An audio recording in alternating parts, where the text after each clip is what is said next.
Well, we've only worked this once together. Yes. Well, actually, no, we've worked. Yeah, we've worked together before. Specifically 12 years ago on Hitchhiker's Guide to the Galaxy, yeah. where Phil was an art director and I designed it, and this time as co-designers. And obviously we've taken different paths. So, I mean, I've been designing probably for, I think it's about 21 years or 22 years. I'm always attracted to things that were part of what I started doing, which involved VFX and puppets and weird stuff that have huge challenges to them, rather than you just go in and, you know, that's going to be an easy one. I think that's the start point. So when I see a project, if it's really complicated, I'm usually drawn to it and then regret every bit of being drawn to it from that point on until it's finished, and then miss it terribly. So this was an opportunity for me to break away briefly from art directing. I normally, by day, I'm an art director on films at the moment. And Joel very kindly offered me, in a moment where the project I was working on went down, he offered me the chance to collaborate with him on this, which was great. And the starting point for me, I guess, was reading the script. And I'd heard for a couple of years from Joel and his business partner, Dan, how fantastic these scripts were, these Black Mirror scripts. Read the script, and it sounds sort of sycophantic, but it genuinely was the best thing I've had a chance to read in a long time. Being able to collaborate with Joel was great, and it was kind of being welcomed to a family. So as a sort of introduction to designing something like this, it was fantastic. On Black Mirror, I think what I've done over the years is one of the setups for me to be able to be part of the Black Mirror creative process, from the title sequence to the VFX to the design of the shows, was the acceptance that directors are going to come and go, and therefore I needed to engage in really good talent and cast brilliant talent to collaborate with through each film. A big percentage I did without a collaborator, and a big, you know, that's kind of it's probably a 60-40 split. So I cast very carefully people I liked, people who had brilliant talents in their areas, art directors, supervising art directors who are just unbelievable in specific genre, or just were clearly talents that needed to break out, or designers who were already broken out and were just going to be brilliant to have fun to play with on Black Mirror. And so when I've been kind of teasing with Phil to try and get him on board for a while, and so yeah, this was brilliant for us to collaborate. I think there's so many different routes. I meet so many different designers. I meet art directors who never break out of art directing, and I meet designers who have come from art and architecture and all different routes. And then there's so many different ways in, and it's so busy with the kind of contemporary, with the situation we're in now with television. It's so busy, and there was a kind of big war promotion thing going on. And one of the things with Phil, for instance, is, you know, you see people going up the ranks quickly now, and say with our relationship, it wasn't about a promotion, it was actually just he's brilliant, so I wanted him on with me working on the show. But what I would say to people is, for an aspiring designer, the one thing I say is think about the bigger picture. Never be a woman or a man who's trained and ends up putting a chair in the middle of a studio that's green, and you don't know what the world around that chair is. So number one, design entirely every building from the floor to the sky. Never do the first floor and let a VFX company look after the rest of it. Always look at it as the big picture, even if you're only doing your small bit in camera. And never tell a designer that you're a designer. So when you graduate as a production designer, for instance, never put production designer on your CV, because and so the key is every designer wants a whole team of designers working with them, but they never want them all to be called designers, ultimately. I got Phil in as early as I could. In fact, we were working together on the show before Toby Haynes, so before the director was there. Phil understands this genre brilliantly. I mean, we've done Spaceships together before, and we know each other very well. And I think there's no ego between us, I'd like to think, because we're friends. And so there was no complexity on that level. We'd actually started building the set before Toby started the project as well. I don't know how that feels for a director walking into that situation, but it certainly hasn't happened that way for me working on other projects. And it meant that from that particular episode of Black Mirror, this point of view, we could put a lot of production value into the episode.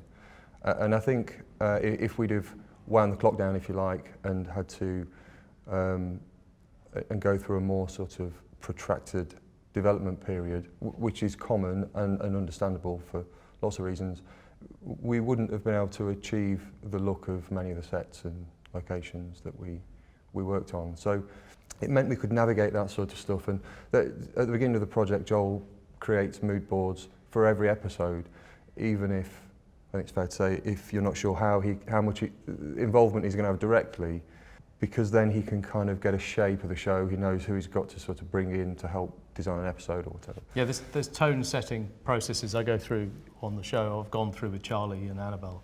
So often when they're casting for a director, there's a kind of quite considered lookbook, kind of a whole tone created with the script. They're done together, hand in hand.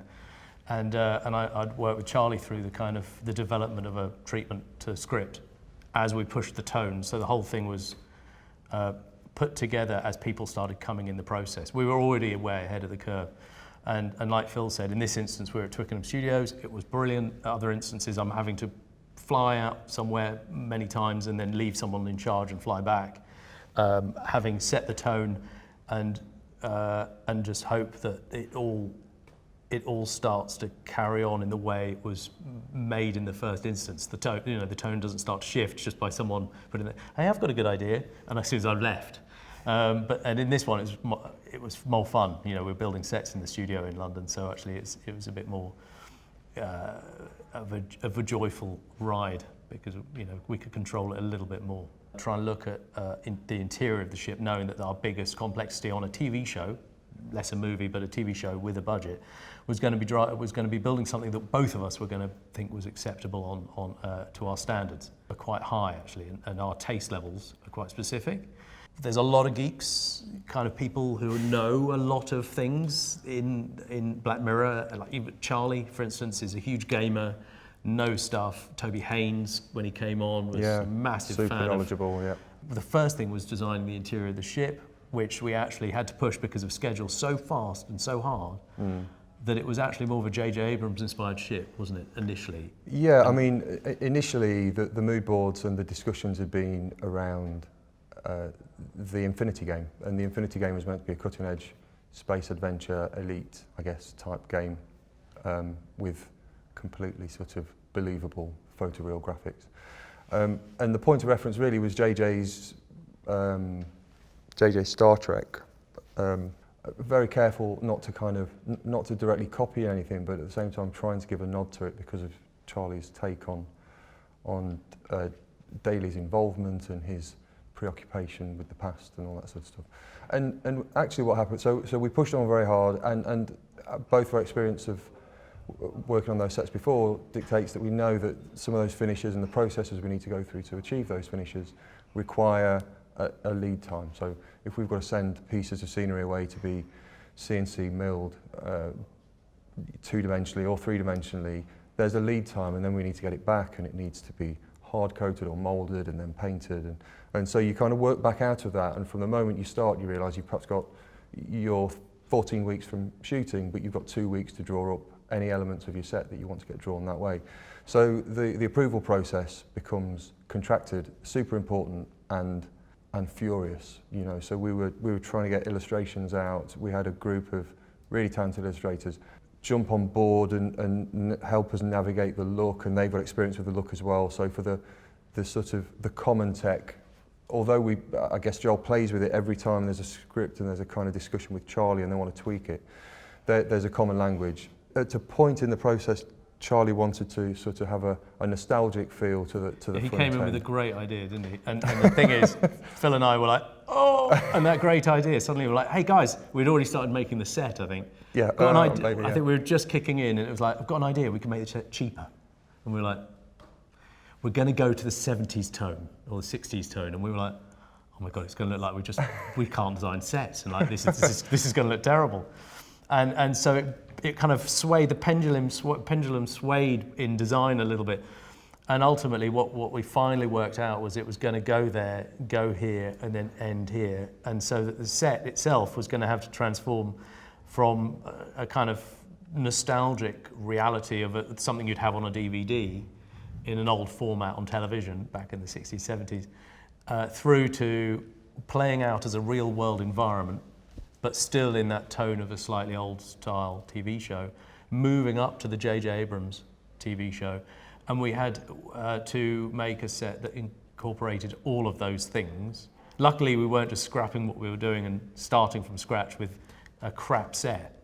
We were able to make a great set that we kind of downgraded slightly and took into a kind of slightly nostalgic period feeling in colours and tone. And then we realised actually it meant we'd have to provide 2 sets, and the final set was the high-end, hard to finish, difficult sort of look potentially if we were still trying to match the great sort of Star Trek movies.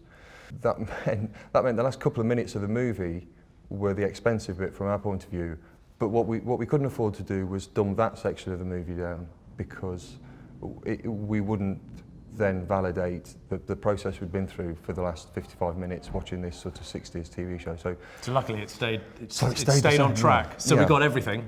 We got to, because I think Phil, we discussed it earlier, Phil was worried, like, if somebody starts watching that Black Mirror episode and they don't really know Black Mirror, and you always have to take a view that you never know where someone's going to start watching the show. So at any term when you watch Black Mirror, someone might just start on a random, out of 19 films I've made, I'm pleased I didn't make a dud, I love them all, but the truth is you never know where someone's going to start and you want them to stay on board, you know. And I remember the discussion was like, will someone just go, what's this? And turn it over. But actually, no, it was balanced perfectly. You know, Toby Haynes did a brilliant job, didn't he? So Toby was fantastic. And Steph Pearson, the DP, embraced the whole, you know, we incorporated as much light into the set as we could, partially from just trying to copy the sort of look of the JJ work, but also to give us an opportunity to, you know, turn lights off, change the look completely, wash colours across the set, and Steph embraced that and brought ideas of his own to enhance that and push that on. It sounds really dull. I mean, it feels like you want a really sort of gnarly story that we can give you, but the truth is, it was great, and it was great fun, and it was really collaborative, and everybody sort of embraced the project, and everybody was excited about it. You know, we're in this little studio in Twickenham that's one of the homes of TV and filmmaking, and we'd got 1.5 little stages to ourselves, and we filled them to the walls. It was just kind of a laugh, and I do remember you saying though that I'm going to leave and I don't want to be here anymore. No, this is a nightmare. But I know that I'm going to look back and think it was great fun. Yeah, no, I did at one point. You actually said that. Yeah. And I laughed and went, yep. And I'm like, I've had this nightmare for 2 years. After the third season, someone said to me after they'd been off for 6 months, having done Nosedive, I think it was, or San Junipero, and they came back, we had a screening 6-7 months later, and they looked at me and went, you're still here, aren't you? They said I took 2 months off after that show, and I went, like that. Yeah, but I mean, just as so you're right. It's great looking back. It is. Yeah.